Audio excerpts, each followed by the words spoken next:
Police அதிகாரியின் மீது பாய்ந்து தாக்கி தப்பியோட முயன்ற நபர் அடுத்த நிமிடம் அதிரடி காட்டிய போலீஸ் அதிகாரிகள். அதேபோல உங்களுடைய என்பிபி அமைச்சர்கள் போனால் மன்னாரிலே கடத்தல்காரர்கள் சாப்பாடு கொடுக்கிறார்கள். கடத்தல்காரர்கள் அவர்களுக்கு பக்கபலமாக நிற்கிறார்கள். எனவே இவ்வாறானவர்களை பக்கத்தில் என்பிபி அமைச்சர்கள் போய் சாப்பிடுறதுக்கு உங்களோட பணத்தில் சாப்பிடாமல் அவர்களுடைய பணத்தில் சாப்பிட்டு விட்டு வந்தால். என்பிபி அமைச்சர்களுக்கு விருந்து வைத்த மன்னார் கடத்தல்காரர்கள் பாராளுமன்றத்தில் ரிசார்ட் எம்பி அவிழ்த்துவிட்டு திடுக்கிடும் சம்பவம். இலங்கையை அதிர வைத்து 63 கோடியில் லொத்தர் வெற்றி. ஒரே இரவில் பெரும் கோடீஸ்வரனான நபர் வரலாற்றில் முதன்முறை. உலக தலைவர்களின் மனங்களை வென்ற இலங்கை ஜனாதிபதி டெல்லியில் பல்வேறு தலைவர்களை சந்தித்த காட்சிகள் வைரல். போலீஸ் நிலையத்தில் தடுப்பு காவலில் இருந்த பெண் கைதி கழிவறைக்கு செல்லும் போது வீதி கோடி மோட்டார் சைக்கிளில் தப்பிய சம்பவம். 3 போலீஸ் அதிகாரிகள் பணியிடை நீக்கம். நடுரோட்டில் ஜனாதிபதி அனுரவை அவதூறாக பேசிய நபர்கள். கொழும்பிலிருந்து பறந்த உத்தரவு, 5 கைது.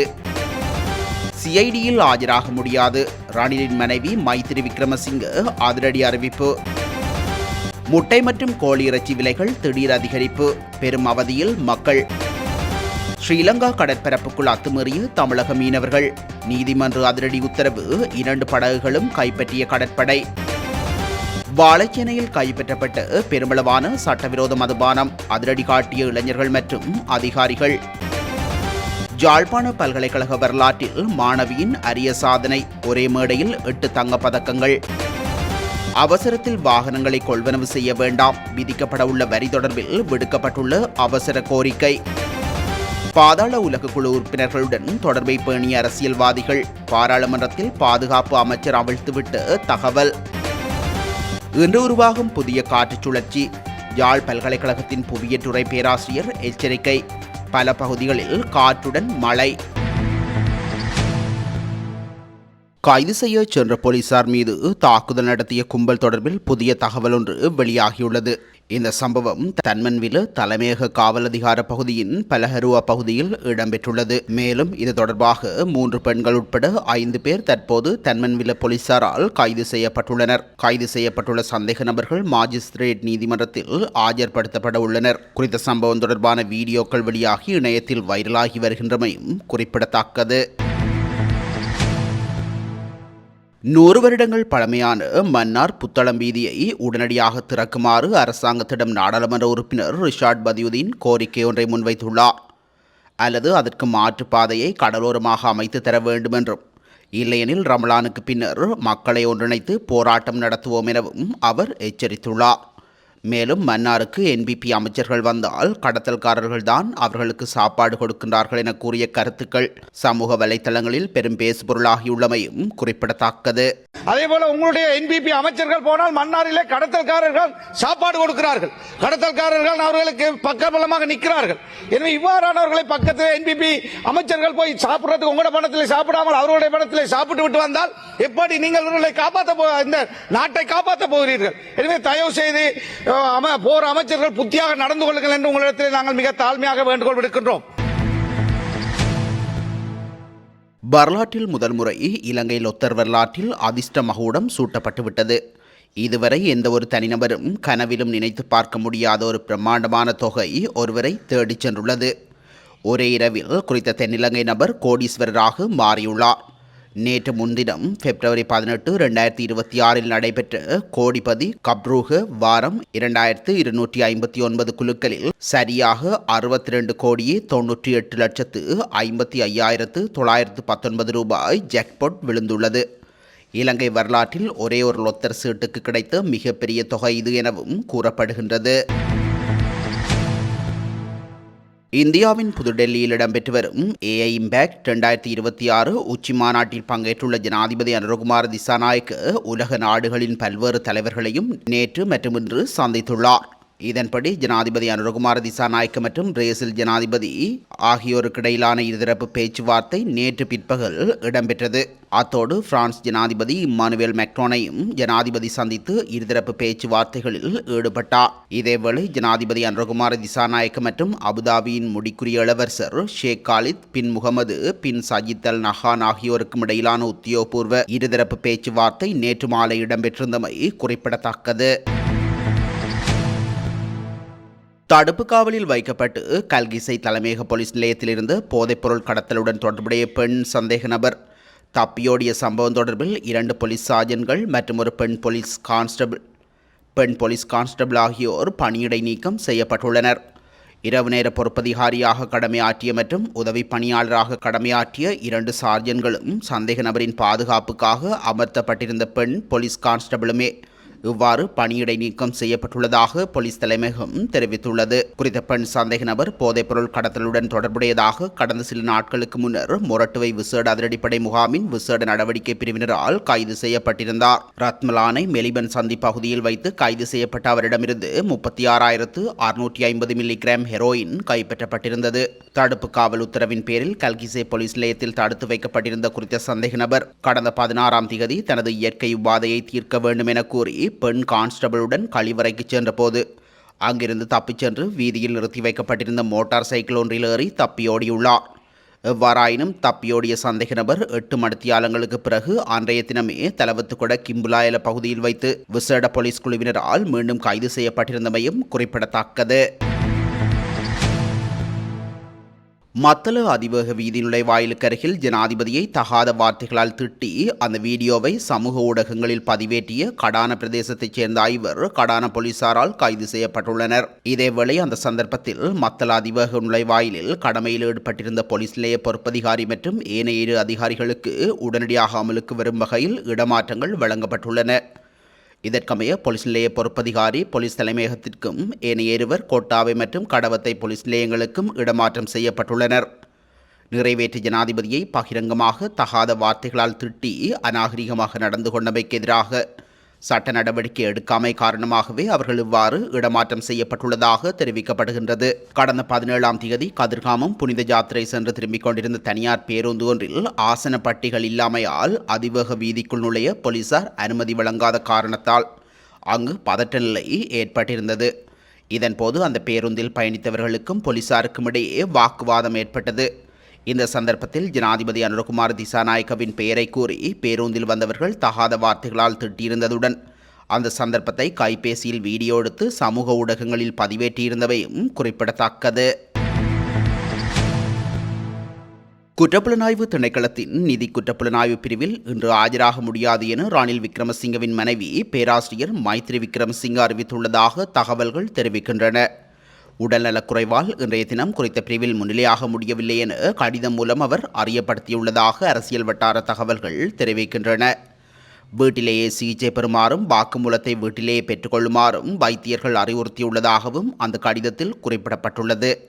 முன்னாள் ஜனாதிபதி ரணில் விக்ரமசிங்கே இங்கிலாந்துக்கு தனிப்பட்ட பயணத்திற்காக 1.66 பில்லியன் ரூபாய்க்கு மேல் அரசாங்க நிதியை தவறாக பயன்படுத்தியது தொடர்பாக பேராசிரியர் மைத்ரி விக்ரமசிங்கவிடம் வாக்குமூலம் பெறப்போவதாக குற்றப்புலனாய்வு திணைக்களம் கொழும்பு கோட்டை நீதவான் நீதிமன்றத்திற்கு ஏற்கனவே தெரிவித்திருந்தமை குறிப்பிடத்தக்கது. நாட்டில் முட்டை மற்றும் கோழி இறைச்சியின் விலைகள் அதிகரித்துள்ளதாக நுகர்வோர் குற்றம் சுமத்துகின்றனர். சாதாரண சந்தையில் முட்டை ஒன்று 35 ரூபாவிற்கும் அதிக விலைக்கு விற்பனை செய்யப்படுகின்றது. சூப்பர் மார்க்கெட்டுகளில் ஒரு முட்டை 55 தொடக்கம் 60 ரூபாய் வரையிலான விலையில் விற்பனை செய்யப்படுகின்றது. 1 கிலோ கோழி இறைச்சி சந்தையில் 1300 ரூபாய் போன்ற அதிக விலைக்கு விற்பனை செய்யப்படுகின்றது. விநியோகஸ்தர்கள் விலைகளை அதிகரித்துள்ளதால் தாமும் விலையை கூட்ட வேண்டியுள்ளதாக வியாபாரிகள் தெரிவிக்கின்றனர். தற்போது சந்தைக்கு கிடைக்கும் கோழி இறைச்சி மற்றும் முட்டை விநியோகத்தில் ஓரளவு தட்டுப்பாடு நிலவுவதாக வியாபாரிகள் மேலும் குறிப்பிட்டுள்ளனர். இலங்கை கடற்பரப்பில் அத்துமீறி நுழைந்து மீன்பிடியில் ஈடுபட்ட நிலையில் கடற்படையினரால் கைது செய்யப்பட்ட 10 தமிழக மீனவர்களையும் எதிர்வரும் 5ஆம் தேதி வரை விளக்கமறியலில் வைக்க மன்னார் நீதிமன்றம் நேற்று வியாழக்கிழமை உத்தரவிட்டுள்ளது. தமிழகத்தைச் சேர்ந்த 10 மீனவர்கள் இரு படகில் மீன்பிடிக்க சென்ற நிலையில் இலங்கை கடற்பரப்பில் அத்துமீறி நுழைந்து மீன்பிடியில் ஈடுபட்டிருந்தனர். இதன்போது கடல் ரோந்து பணியில் ஈடுபட்ட கடற்படையினர் குறித்த 10 தமிழக மீனவர்களையும் கைது செய்ததோடு அவர்கள் பயணித்த 2 படகையும் கைப்பற்றி தலைமன்னார் கடற்படையினரிடம் ஒப்படைத்தனர். தலைமன்னார் கடற்படையினர் குறித்த மீனவர்களிடம் விசாரணைகளை முன்னெடுத்த நிலையில் நேற்று வியாழன் மதியம் மன்னார் கடற்றொழில் திணைக்கள அதிகாரிகளிடம் ஒப்படைத்தனர். கடற்றொழில் திணைக்கள அதிகாரிகளின் விசாரணைகளின் பின்னர் குறித்த மீனவர்களை மன்னார் நீதிமன்றத்தில் ஆஜர்படுத்தினர். விசாரணைகளை மேற்கொண்ட மன்னார் நீதவான் குறித்த 10 மீனவர்களையும் எதிர்வரும் 5ஆம் தேதி வரை விளக்கமறியலில் வைக்க உத்தரவிட்டுள்ளார். வாழைச்சேனை போலீஸ் பிரிவிற்குட்பட்ட கிண்ணியடி பிரதேசத்தில் உள்ள ஆற்றின் நடுவில் பல வருடங்களாக நடைபெற்று வந்த கசிப்பு உற்பத்தி நிலையம் நேற்று அதிகாலை கிழக்கு மாகாண போலீஸ் குற்றத்தடுப்பு பிரிவினரால் சுற்றி வளைக்கப்பட்டது. இதன்போது கசிப்பு தயாரிக்க பயன்படுத்தப்பட்ட கோடா 7,58,000 மில்லி லீட்டர் கோடா கைப்பற்றப்பட்டதுடன் 30,000 மில்லி லீட்டர் வடிசாராயமும் கைப்பற்றப்பட்டதுடன் 2 சந்தேக நபர்களும் கைது செய்யப்பட்டுள்ளனர். கைது செய்யப்பட்ட சந்தேக நபர்கள் வாழைச்சேனை போலீசாரிடம் ஒப்படைக்கப்பட்டுள்ளமை குறிப்பிடத்தக்கது. யாழ்ப்பாண பல்கலைக்கழக மருத்துவ பீட வரலாற்றில் ஒரே நேரத்தில் அதிக தங்கப் பதக்கங்களை பெற்று மாணவியொருவர் சாதனை படைத்துள்ளார். நேற்று வியாழக்கிழமை இடம்பெற்ற யாழ்ப்பாண பல்கலைக்கழக பட்டமளிப்பு விழாவில் மருத்துவ பீடத்தைச் சேர்ந்த செல்வி அபிராமி நற்குணம் என்ற மாணவியே மருத்துவ கற்கையின் போது பல்வேறு துறைகளிலும் தனது சிறப்பான திறமையை வெளிப்படுத்தி 8 தங்கப் பதக்கங்களை பெற்றுக்கொண்டார். இவர் மருத்துவ படிப்பின் அனைத்து கட்டங்களிலும் முதலிடம், சத்திர சிகிச்சை, மகப்பேற்றியல் மற்றும் குழந்தை மருத்துவம் உட்பட பல்வேறு துறைகளிலும் விசேட சித்தி மற்றும் மருத்துவ பீடத்தின் சிறந்த மாணவி விருது ஆகிய பதக்கங்களை பெற்றுக்கொண்டிருந்தார். யாழ்ப்பாண பல்கலைக்கழக மருத்துவ பீட வரலாற்றில் ஒரே நேரத்தில் அதிக தங்கப் பதக்கங்களை வென்ற மாணவி என்ற பெருமையை மருத்துவ பட்டதாரி அபிராமி நற்குணம் பெற்றுள்ளார். இலங்கைக்கு இறக்குமதி செய்யப்படும் வாகனங்களுக்கு ஏப்ரல் 1, 2026 முதல் 2.5% சமூக பாதுகாப்பு பங்களிப்பு வரி விதிக்கப்பட உள்ள நிலையில் பொதுமக்கள் அவசரப்பட்டு வாகனங்களை கொள்வனவு செய்ய வேண்டாம் என இலங்கை வாகன இறக்குமதியாளர்கள் சங்கம் கோரிக்கை விடுத்துள்ளது. அத்துடன் புதிய வரி விதிப்பால் வாகனங்களின் விலையில் பாரிய மாற்றம் ஏற்படாது என சங்கத்தின் தலைவர் இந்திக சம்பத் மெரஞ்சிக்கு உறுதியளித்துள்ளார். இது குறித்து அவர் மேலும் தெரிவிக்கையில், கடந்த சில மாதங்களாக ஜப்பானில் வாகன விலை வீழ்ச்சி கண்டுள்ளது. இந்த விலைக்கு பின் பலன் உள்ளூர் சந்தையில் பிரதிபலிக்கும் என்பதால் வரியினால் ஏற்படும் சிறு அதிகரிப்பு ஈடு செய்யப்படும். இதன்படி 2.5% வரி என்பது வாகனத்தின் பெறுமதிக்கு ஏற்ப சுமார் 75,000 முதல் 1,00,000 ரூபாய் வரை மட்டுமே மேலதிகமாக இருக்கும் எனவும் கணிப்பிடப்பட்டுள்ளது. கெகல்பத்ர பத்மே உள்ளிட்ட சில பாதாள உலக குழு உறுப்பினர்களுடன் தொடர்புகளை பேணிய அரசியல்வாதிகள் தொடர்பான தகவல்கள் வெளியாகியுள்ளதாக பொதுமக்கள் பாதுகாப்பு அமைச்சர் ஆனந்த விஜயபால இன்று பாராளுமன்றத்தில் தெரிவித்தார். கெகல்பத்ர பத்மே உள்ளிட்ட சில சந்தேக நபர்களிடம் போலீசார் மேற்கொண்ட விசாரணைகளின் போது இந்த விடயம் கண்டறியப்பட்டுள்ளதாக குறிப்பிட்டுள்ளார். இதன்படி குறித்த அரசியல்வாதிகள் தொடர்பில் விசாரணைகள் ஆரம்பிக்கப்பட்டு வாக்குமூலங்கள் பதிவு செய்யப்பட்டு வருகின்றன. இது தொடர்பிலான விசாரணைகள் நிறைவடைந்தவுடன் இது குறித்த தெளிவான விவரங்கள் வெளியிடப்படும் எனவும் அவர் குறிப்பிட்டுள்ளார். இலங்கைக்கு கிழக்காக வங்காள விரிகுடாவில் இன்று புதிய காற்று சுழற்சி ஒன்று உருவாகின்றது. இது நாளை மறுநாள் தாளமுக்கமாக மாற்றமடையும் என்று எதிர்பார்க்கப்படுகின்றது என யாழ் பல்கலைக்கழகத்தின் புவியியற்றுறை பேராசிரியர் நாகமுத்து பிரதீபராஜா எச்சரிக்கை விடுத்துள்ளார். அவர் இன்று வெளியிட்டுள்ள பதிவில் மேலும் குறிப்பிடுகையில், இதனால் கிழக்கு மாகாணங்களின் பல பகுதிகளுக்கும் கிடைத்து வரும் மழை இன்றும் நாளையும் நாளை மறுநாளும் பரவலாக கனமழை முதல் மிக கனமழையாக அதிகரிக்கும் வாய்ப்புள்ளது. குறிப்பாக அம்பாறை, மட்டக்களப்பு மாவட்டங்களின் பல பகுதிகளுக்கும் மேற்குறிப்பிட்ட 3 நாட்களிலும் அவ்வப்போது கனமான மழை கிடைக்கும் வாய்ப்புள்ளது. ஆகவே கிழக்கு மாகாணங்களில் குறிப்பாக ஆற்றங்கரையோரங்கள், குளங்களின் வான்பாயும் பகுதிகள், தாழ்நில பகுதிகளில் உள்ள மக்கள் வெள்ள அனர்த்தங்கள் தொடர்பாக இந்த 3 நாட்களிலும் மிக அவதானமாக இருப்பது அவசியம். வடக்கு மாகாணத்திலும் இன்று முதல் மழை பரவலடைவதோடு செறிவடையும் எனவும் எதிர்பார்க்கப்படுகின்றது. வடக்கு மாகாணத்தின் சில பகுதிகளில் குறிப்பாக பெருநிலப்பரப்பில் சில இடங்களில் கனமழை கிடைக்கும் வாய்ப்புள்ளது.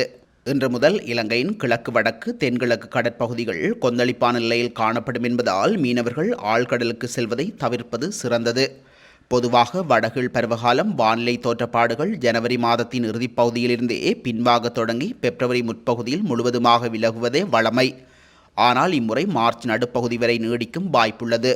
கடந்த சில ஆண்டுகளாக எங்கள் காலநிலை பருவத்திற்கும் நெற்றிகை பருவத்திற்கும் இடையில் எந்தவிதமான ஒத்திசைவும் காணப்படவில்லை என்பதும் பேராசிரியரால் சுட்டிக்காட்டப்பட்டுள்ளது. போலீஸ் அதிகாரியின் மீது பாய்ந்து தாக்கி தப்பியோட முயன்ற நபர் அடுத்த நிமிடம் அதிரடி காட்டிய போலீஸ் அதிகாரிகள். அதே போல உங்களுடைய என்பிபி அமைச்சர்கள் போனால் மன்னாரிலே கடத்தல்காரர்கள் சாப்பாடு கொடுக்கிறார்கள். கடத்தல்காரர்கள் அவர்களுக்கு பக்கபலமாக நிற்கிறார்கள். எனவே இவ்வாறானவர்களை பக்கத்தில் என்பிபி அமைச்சர்கள் போய் சாப்பிடுறதுக்கு உங்களோட பணத்திலே சாப்பிடாமல் அவர்களுடைய பணத்திலே சாப்பிட்டு விட்டு வந்தால். என்பிபி அமைச்சர்களுக்கு விருந்து வைத்த மன்னார் கடத்தல்காரர்கள் பாராளுமன்றத்தில் ரிசார்ட் எம்பி அவிழ்த்துவிட்டு திடுக்கிடும் சம்பவம். இலங்கையை அதிர வைத்து 63 கோடியில் லொத்தர் வெற்றி. ஒரே இரவில் பெரும் கோடீஸ்வரனான நபர் வரலாற்றில் முதன்முறை. உலக தலைவர்களின் மனங்களை வென்ற இலங்கை ஜனாதிபதி டெல்லியில் பல்வேறு தலைவர்களை சந்தித்த காட்சிகள் வைரல். போலீஸ் நிலையத்தில் தடுப்பு காவலில் இருந்த பெண் கைதி கழிவறைக்கு செல்லும் போது வீதிக்கோடி மோட்டார் சைக்கிளில் தப்பிய சம்பவம். 3 போலீஸ் அதிகாரிகள் பணியிடை நீக்கம். நடுரோட்டில் ஜனாதிபதி அனுரவை அவதூறாக பேசிய நபர்கள். கொழும்பிலிருந்து பறந்த உத்தரவு, 5 கைது. சிஐடியில் ஆஜராக முடியாது. ரணிலின் மனைவி மைத்திரி விக்ரமசிங்க அதிரடி அறிவிப்பு. முட்டை மற்றும் கோழி இறைச்சி விலைகள் திடீர் அதிகரிப்பு. பெரும் அவதியில் மக்கள். ஸ்ரீலங்கா கடற்பரப்புக்குள் அத்துமீறிய தமிழக மீனவர்கள். நீதிமன்ற அதிரடி உத்தரவு. 2 படகுகளும் கைப்பற்றிய கடற்படை. வாழைச்சேனையில் கைப்பற்றப்பட்ட பெருமளவான சட்டவிரோத மதுபானம். அதிரடி காட்டிய இளைஞர்கள் மற்றும் அதிகாரிகள். யாழ்ப்பாண பல்கலைக்கழக வரலாற்றில் மாணவியின் அரிய சாதனை. ஒரே மேடையில் 8 தங்கப் பதக்கங்கள். அவசரத்தில் வாகனங்களை கொள்வனவு செய்ய வேண்டாம். விதிக்கப்பட உள்ள வரி தொடர்பில் விடுக்கப்பட்டுள்ள அவசர கோரிக்கை. பாதாள உலக குழு உறுப்பினர்களுடன் தொடர்பை பேணிய அரசியல்வாதிகள். பாராளுமன்றத்தில் பாதுகாப்பு அமைச்சர் அவிழ்த்துவிட்டு தகவல். இன்று உருவாகும் புதிய காற்றுச் சுழற்சி. யாழ் பல்கலைக்கழகத்தின் புவியியல் துறை பேராசிரியர் எச்சரிக்கை. பல பகுதிகளில் காற்றுடன் மழை.